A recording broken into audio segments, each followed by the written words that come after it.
अस्सलाम वालेकुम dear students, I am Shah Hussain. आज हम डिस्कस करेंगे लेक्चर नंबर 26 और 26 लेक्चर में हम ट्रिग्नोमेट्रिक फंक्शन कोसाइन फंक्शन को ग्राफिकली डिस्कस करेंगे, उसका ग्राफ ड्रा करेंगे और ग्राफ से रिलेटेड जो कुछ एलिमेंट्स हैं वो डिस्कस करेंगे। तो सबसे पहले हमारे पास यहाँ पर जो फंक्शन है मैंने उसे सेलेक्ट कर लिया y is equal to cos x। तो यहाँ पर कॉज हमारे पास एक फंक्शन है, हम इसका ग्राफ ड्रा करना चाहते हैं। तो ग्राफ ड्रा करने के लिए यहाँ पर मैं ले लेता हूँ x की वैल्यू 0। आप नोटिस करें जब मैं x की वैल्यू 0 पुट करूँगा तो ये बनेगा cos 0 डिग्री। अब cos 0 की वैल्यू क्या होगी, इसको दोबारा मैं आपको रिवाइज करवा देता हूँ। हमने यूनिट सर्कल से ये वैल्यू याद करनी सीखी थी कि अगर यूनिट सर्कल है तो ये वैल्यू कैसे याद रखते हैं। कंसीडर किया कि ये हमारे पास जो यूनिट सर्कल है ये प्लेन में है, एक्स वाई प्लेन में,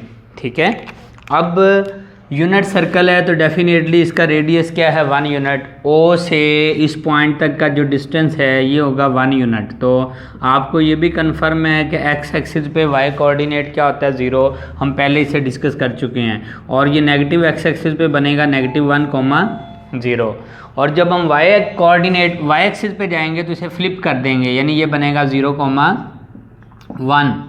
और नेगेटिव वाई एक्सिस पे 0, -1। क्यों भला? रीज़न ये है कि एक्स एक्सिस पे वाई कोऑर्डिनेट 0 होता है और वाई एक्सिस पे एक्स कोऑर्डिनेट 0 होता है। तो पॉजिटिव ओ से लेके इस पॉइंट तक का डिस्टेंस डेफिनेटली सेंटर पॉइंट से लेके सर्कल की बाउंड्री तक का डिस्टेंस, बाउंड्री पर किसी पॉइंट तक का डिस्टेंस क्या होगा, रेडियस ऑफ द सर्कल होगा। तो यहाँ पर लास्ट में भी हमने डिस्कस किया था, ये जो फर्स्ट वैल्यू है ये रिप्रेजेंट कर रही है कॉज को और ये जो सेकंड वैल्यू है ये रिप्रेजेंट कर रही है साइन को। अब एंगल का भी पता है आपको, यहाँ पर हमारे पास है 0 डिग्री, यहाँ पर हमारे पास है 90 डिग्री, यहाँ पर है 180 डिग्री, यहाँ पर 270 डिग्री और अगेन यहाँ पर एक रोटेशन के बाद ये बनेगा एंगल 360 डिग्री। तो फर्स्ट वैल्यू यानी ऐसे cos 0 डिग्री क्या होगा 1 और cos 90 डिग्री क्या होगा 0, cos 180 डिग्री क्या होगा -1 और cos 270 डिग्री क्या होगा 0, अगेन cos 360 डिग्री क्या होगा 1। इसमें फर्स्ट वैल्यू कोऑर्डिनेट में, पॉइंट के कोऑर्डिनेट में एक्स cos को रिप्रेजेंट कर रही है और सेकंड वैल्यू रिप्रेजेंट कर रही है साइन को। अब यहाँ पर हम एंगल ले लेते हैं, 0 डिग्री ले लिया है। नेक्स्ट हम क्या ले लेते हैं, यहाँ पर 90 degree, next 180 degree, next 270 degree और नेक्स्ट 360 डिग्री। और यहाँ पर नेगेटिव एक्स एक्सिस में ले लेते हैं, नेगेटिव का 90 डिग्री, नेगेटिव का 180 डिग्री, नेगेटिव का 270 डिग्री और नेगेटिव का 360 डिग्री। ये बेसिकली सारी किसकी वैल्यू हैं, ये वैल्यू हैं एक्स की। अब एक्स की वैल्यू जब हम ये पुट करेंगे तो वाई की वैल्यू हमारे पास आएंगी। और जस्ट ये वाले 90 के डिफरेंस से इसलिए लिया ताकि हमें ग्राफ ड्रा करने में आसानी रहे। अब आप नोटिस करें कि जब मैं यहाँ पर 0 डिग्री पुट करूँगा, 0 डिग्री डेफिनेटली cos 0 डिग्री क्या होगा, cos 0 डिग्री होता है 1। ये देखें cos 0 डिग्री पे हमें आंसर क्या मिल रहा है 1। उसके बाद 90 पे cos 90 पे क्या मिलेगा 0। उसके बाद 180 पे cos 180 पे क्या मिलेगा -1। उसके बाद 270 पे cos 270 पे क्या मिलेगा 0 और उसके बाद 360 पे cos क्या मिलेगा 1। यानी एक्स एक्सिस पर यहाँ पर हमारे पास पॉइंट का जो फर्स्ट कोऑर्डिनेट है ये रिप्रेजेंट कर रहा है cos को। क्वाड्रेंटल एंगल पे हम वैल्यू इस तरह स्मार्ट वर्क से फाइंड आउट कर सकते हैं। अब जब हम पुट करेंगे नेगेटिव, तो नेगेटिव पुट करने से पहले आपको इवन आइडेंटिटी का आइडिया होना चाहिए। हमें ये पता है cos ऑफ -थीटा इक्वल होता है प्लस का cos थीटा। ये हमारे पास एक इवन आइडेंटिटी है और इसका रेसिप्रोकल सेकेंड ऑफ -थीटा भी क्या होगा, सेकेंड थीटा होगा। ये हमारे पास इवन आइडेंटिटी है और अगर मैं इसको इक्वल टू y लिख लूँ तो ये हमारे पास बन जाएगा इवन फंक्शन। अब cos ऑफ -थीटा क्या होता है, प्लस थीटा। तो वेरी सिंपल, जब मैं इसमें माइनस का 90 डिग्री पुट करूँगा तो ये बनेगा y is equal to cos of -90 degree equal किसके आ जाएगा cos 90 डिग्री। और cos 90 डिग्री की वैल्यू क्या है यहाँ से देख लें, cos 90 पे क्या होता है 0। उसके बाद -180 degree, y is equal to cos -180 degree क्या बनेगा नेगेटिव वैनिश कर जाएगा cos 180 डिग्री, और cos 180 पे वैल्यू क्या है -1, ये हमारे पास बनेगा -1। उसके बाद 270 पे y is equal to cos of -270 क्या बनेगा इक्वल टू cos 270। cos 270 पे क्या होगा cos 270 पे 0 होगा, और सेम 360 पे cos 360 पे क्या बनेगा 1, क्योंकि नेगेटिव वैनिश कर जाता है। cos ऑफ -थीटा इक्वल होता है cos थीटा के, हमने इसे पहले भी प्रूफ भी किया हुआ है। तो अब इस वैल्यू की हेल्प से हम ड्रा करना चाहते हैं ग्राफ। तो इसका मतलब ये हमारे पास है यहाँ पर पॉजिटिव x एक्सिस, और यहाँ पर ये हमारे पास है पॉजिटिव y एक्सिस। अब x एक्सिस पे हम वैल्यू लेते हैं कौन सी 0 degree, next 90 degree, next 180 degree, next 270 degree, और नेक्स्ट वैल्यू लेते हैं 360 डिग्री। और along negative x axis definitely same, हम माइनस का 90 डिग्री, माइनस का 180 डिग्री, माइनस का 270 डिग्री, माइनस का 360 डिग्री, ये हमने वैल्यू सेलेक्ट कर ली। अब यहाँ पर हम ड्रा करते हैं, ये जो ब्लैक हॉरिजॉन्टल लाइन ड्रा की है ये जस्ट आपकी हेल्प के लिए कि ग्राफ ड्रा करने में आसानी हो सके। यहाँ पर कंसीडर किया कि y जो है 1 यूनिट है पॉजिटिव, और यहाँ पर है y 1 यूनिट है नेगेटिव, यानी ये नेगेटिव 1 है, ये 1। जैसे y की वैल्यू 0 है, 1 है, नेक्स्ट क्या होगी 2, नेक्स्ट क्या होगी 3। तो जस्ट हमें रिमेनिंग की ज़रूरत ही नहीं है, इसलिए हमें -1 और 1 तक की वैल्यू को हाईलाइट कर दिया। अब आप नोटिस करें cos 0 पे क्या है, cos 0 डिग्री पे है 1, 0 पे आंसर आ रहा है 1। उसके बाद हमारे पास cos 90 पे क्या है, cos 90 पे है 0, नेक्स्ट cos 180 पे क्या है -1, ये नेगेटिव 1।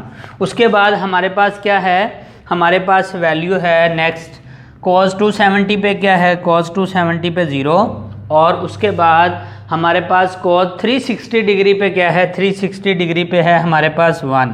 तो इनको जब हम ज्वाइन करेंगे हमारे पास ग्राफ बनेगा। इधर भी पॉइंट ले लेते हैं, cos -90 डिग्री पे डेफिनेटली वैल्यू क्या आ रही है 0। उसके बाद -180 डिग्री पे वैल्यू क्या आ रही है -1, और उसके बाद -270 पे क्या है 0, और 360 पे वैल्यू क्या है 1। तो अब हम इन पॉइंट्स को ज्वाइन करते हुए हम अपना ग्राफ ड्रा करेंगे। तो ग्राफ हमारा कुछ इस शेप में होगा, यहाँ पर हमारा ये ग्राफ इस शेप में होगा, और ये इसके तमाम एजेस क्या हैं, ये स्मूथ हैं, यानी ये कॉर्नर शार्प कॉर्नर नहीं है, ये सारे के सारे एजेस हमारे पास क्या होंगे स्मूथ होंगे। यानी हमारे पास cos 0 पे क्या मिल रहा है, cos 0 पे 1 मिल रहा है, cos 90 पे क्या मिल रहा है, यहाँ पर ये पॉइंट है, सॉरी 90 का, cos 90 डिग्री पे हमारे पास क्या मिल रहा है, cos 90 पे 0, 180 डिग्री पे क्या मिल रहा है, 180 पे -1, और 270 पे क्या मिल रहा है, यहाँ पर ये पॉइंट है हमारे पास 270 का, 270 पे मिल रहा है 0, और 360 पे अगेन क्या मिल रहा है, 360 पे 1 मिल रहा है। और सेम यहाँ पर cos 90 0, cos -180 डिग्री पे -1, 270 पे 0, और 360 डिग्री पे हमारे पास वैल्यू 1 मिल रही है। तो ये हमने ग्राफ ड्रा किया, और ये इस तरह फर्दर कंटिन्यू रहेगा ग्राफ ऑनवर्ड। अगर हम लेफ़्ट साइड पे राइट साइड पे वैल्यू सेलेक्ट करेंगे तो हमारा ग्राफ बन जाएगा। अब ग्राफ तो बन गया, अब हम ग्राफ से रिलेटेड कुछ एलिमेंट्स हैं वो हम डिस्कस करना चाहते हैं। और अगर मैं यहाँ पे राइट कर दूँ कि हमारे पास जो फंक्शन है वो है y is equal to cos x। अब क्या डिस्कस करेंगे, यहाँ पर हम डिस्कस करेंगे इसकी डोमेन, यानी cos फंक्शन है तो इसकी डोमेन क्या होगी, देन इसकी रेंज क्या होगी, इसका पीरियड क्या होगा, पीरियड ऑफ कोसाइन फंक्शन, इसकी फ्रीक्वेंसी क्या होगी, नेक्स्ट क्या होगा फ्रीक्वेंसी के बाद इसका एम्पलीट्यूड, इसका एम्पलीट्यूड क्या होगा, एम्पलीट्यूड के बाद फेज फेज शिफ्ट के बाद हम डिस्कस कर सकते हैं इसका ग्राफ, कि ग्राफ किस नेचर का होगा, और लास्ट में हम इसकी डिस्कस कर सकते हैं सिमेट्री। ये इससे रिलेटेड कुछ पॉइंट्स हैं जो हम डिस्कस करना चाहते हैं। तो यहाँ पर आप नोटिस करें डोमेन क्या है, set of all input values at which function is defined. ये हमारा फंक्शन है, इसमें x क्या है, for all x belong to set of all real number. x की कोई भी वैल्यू पुट करेंगे हमें y में आंसर मिलेगा। ऐसा नहीं है कि x की किसी वैल्यू पे फंक्शन हमारा अनडिफाइन होगा। तो इसका मतलब x की वैल्यू क्या है, ये x एक्सिस पे इसे हमें यहाँ पर मैंने 0 से 360 डिग्री एंगल लिया है। फर्दर भी हम सेलेक्ट कर सकते हैं, पॉजिटिव भी नेगेटिव भी। तो डोमेन क्या बनी, डोमेन बनी set of all real number. Range क्या है, y का आंसर, कि y का आंसर मैक्सिमम कहाँ तक आ रहा है, y का आंसर आ रहा है -1 से लेके 1 तक। तो ये हमारे पास रेंज है, यानी मीन टू से डोमेन और रेंज साइन और कोसाइन फंक्शन की same. Period of cosine function is 2 पाई, हमने न्यूमेरिकली प्रूफ भी किया था प्रीवियस लेक्चर्स में। तो आप नोटिस करें 0 से लेके 360 डिग्री पे इसका जो बिहेवियर है कर्व का, सेम बिहेवियर इसका नेक्स्ट रिपीट होता जाएगा जब हम नेक्स्ट वैल्यू सेलेक्ट करेंगे अलोंग पॉजिटिव x एक्सिस और अलोंग नेगेटिव y एक्सिस। आप नोटिस करें ये सेम शेप है, यहाँ से 0 से 360 नेगेटिव, ये हमारे पास ऐसे यू शेप इस तरह की ग्राफ बन रहा है, और सेम इस पे भी ये इस शेप में ग्राफ बन रहा है। तो इसका मतलब क्या है कि यहाँ पर हमारे पास इसका जो पीरियड है 0 से लेके 2 पाई, यानी 360 मीन 2 पाई इसका पीरियड है, और हर 2 पाई के बाद ये सेम बिहेवियर रिप्रेजेंट करेगा, सेम वैल्यू देगा हमें। तो पीरियड इसका क्या है हमारे पास, period of cosine function is 2 pi.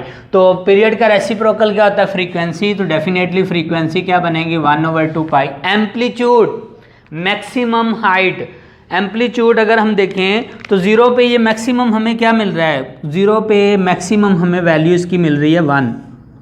तो एम्पलीट्यूड क्या है, from x axis to y point maximum height. ये जो मैक्सिमम हाइट है ये कितने यूनिट है, 0 से 1 यूनिट है। तो इसका मतलब इसका एम्पलीट्यूड क्या हुआ, इसका एम्पलीट्यूड हुआ 1। अब एम्पलीट्यूड को हम इस तरह भी देख सकते हैं विदाउट ग्राफ।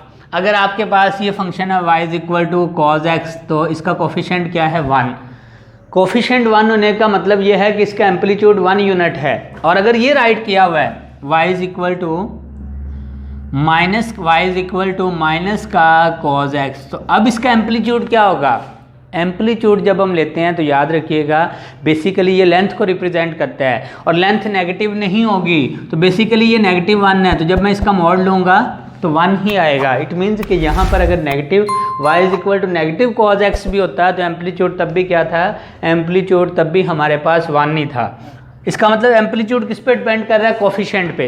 नेक्स्ट है हमारे पास फेज शिफ्ट यहाँ पे क्या है 0। कैसे फेज शिफ्ट, मुराद कि ये जो ग्राफ है ये शिफ्ट हुआ है या नहीं, किसके along x axis horizontal shift हुई है इसमें या नहीं, या along y axis vertical shift हुई है या नहीं। मिसाल के तौर पे हमारे पास ये ग्राफ है, फ़र्ज़ कर लें यहाँ पर मैं अंदाजे से ड्रा कर देता हूँ, हमारा ये ग्राफ है, ठीक है, ये ओरिजिनल ग्राफ है।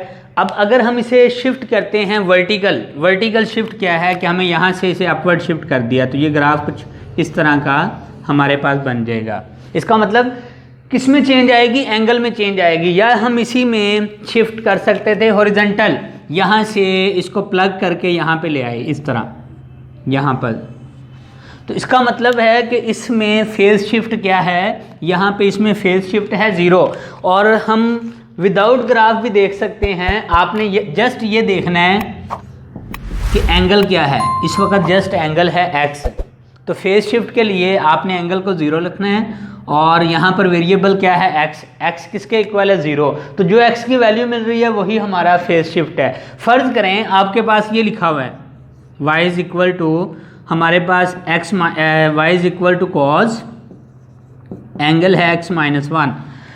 तो अब फेज शिफ्ट क्या होगा, आपने फेज शिफ्ट के लिए एंगल को इक्वल टू 0 लेना है, जो x की वैल्यू है वही फेज शिफ्ट है। तो अगर ये फंक्शन होता तो फेज शिफ्ट क्या था 1, तो यहाँ पे फेज शिफ्ट क्या है, फेज शिफ्ट है 0।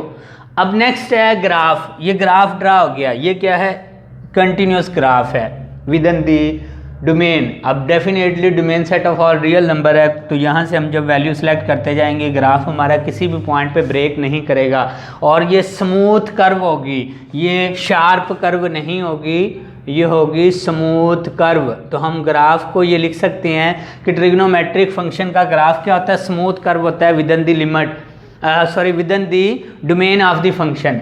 अब सिमेट्री हमने देखनी है कि ग्राफ की सिमेट्री क्या है, अलोंग एक्स एक्सिस है, अलोंग वाई एक्सिस है, या अलोंग ओरिजिन है। तो सिमेट्री देखने के लिए एक तो सिंपल सा वे है, हम ये देखेंगे कि गिवन फंक्शन, इसको जब मैं y के इक्वल ले रहा हूँ तो ये फंक्शन बन चुका है, ये इवन है या ऑड। अगर तो ये इवन फंक्शन है तो इसका मतलब है इसका ग्राफ क्या होगा, ये इसकी सिमेट्री क्या होगी, सिमेट्री अलोंग वाई एक्सिस होगी।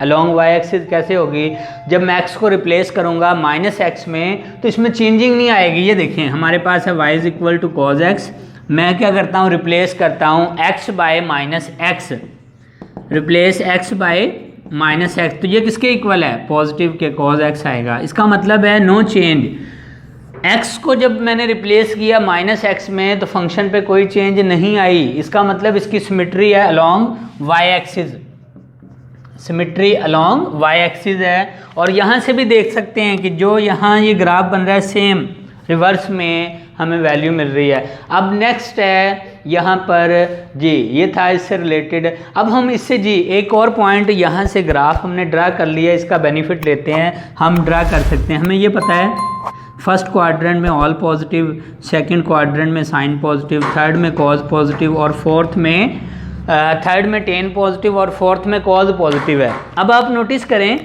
ये रोटेशन हमारे पास है एंटी क्लॉकवाइज फॉर्म, ये फर्स्ट क्वाड्रेंट है हमारे पास, ये सेकंड क्वाड्रेंट है, ये थर्ड क्वाड्रेंट है और ये फोर्थ क्वाड्रेंट है। हमें ये पता है फर्स्ट क्वाड्रेंट में ऑल पॉजिटिव होते हैं। आप नोटिस करें फर्स्ट क्वाड्रेंट कितना बनता है भला, फर्स्ट क्वाड्रेंट बनता है 0 से लेके 90 डिग्री।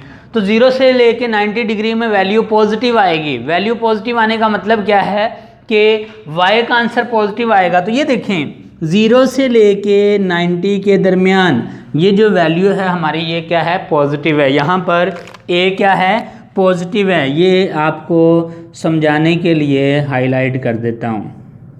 बेसिकली 0 से लेके 90 डिग्री ये फर्स्ट क्वाड्रेंट है और फर्स्ट क्वाड्रेंट में y की वैल्यू क्या मिल रही है, अबव दी एक्सिस है। इसका मतलब ये फर्स्ट क्वाड्रेंट में वैल्यू हमें क्या मिल रही है, पॉजिटिव मिल रही है।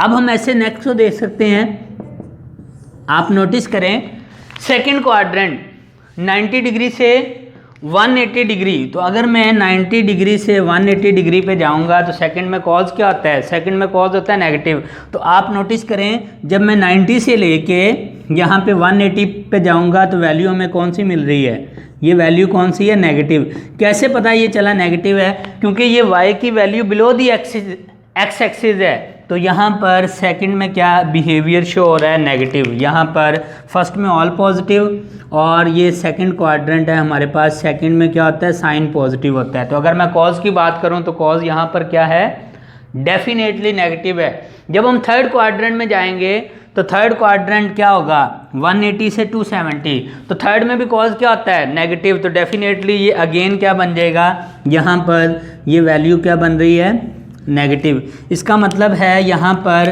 थर्ड में पॉजिटिव क्या होता है, सिर्फ 10 पॉजिटिव हो रहा है। 10 को अभी हम डिस्कस ही नहीं कर रहे, हम डिस्कस कर रहे हैं कॉज को। और जब हम फोर्थ क्वाड्रेंट में जाएंगे तो फोर्थ क्वाड्रेंट होगा 270 से 360। और आप नोटिस कर सकते हैं कि यहाँ पर अगेन जो है हमारे पास कॉज की जो वैल्यू है वो क्या है, पॉजिटिव है। तो इसलिए हम कहते हैं कि कॉज पॉजिटिव कहाँ पे होगा, कॉज पॉजिटिव होगा फर्स्ट में और फोर्थ क्वाड्रेंट में। यहाँ पर हम लिख लेते हैं सी पॉजिटिव, कॉज पॉजिटिव, ठीक है। तो इसका मतलब फर्स्ट क्वाड्रेंट में कॉज क्या है, पॉजिटिव। फोर्थ क्वाड्रेंट में कॉज क्या है, पॉजिटिव। थर्ड में अगर मैं कॉज को डिस्कस करूं, यहाँ पे कॉज डिस्कस कर रहे हैं, थर्ड में कॉज क्या होगा, थर्ड में कॉज नेगेटिव होगा। फोर्थ में हमारा कॉज क्या होगा, फोर्थ में कॉज क्या होगा, नेगेटिव होगा। तो ये था हमारा ग्राफ और इससे रिलेटेड एलिमेंट्स मैंने कोशिश की है आपको एक्सप्लेन करने की। डियर ऑल, अगर आपको इस लेक्चर से रिलेटेड कोई सजेशन हो या आपकी कोई क्वेरी हो तो आप इनबॉक्स में कमेंट ज़रूर कीजिएगा। Thank you so much.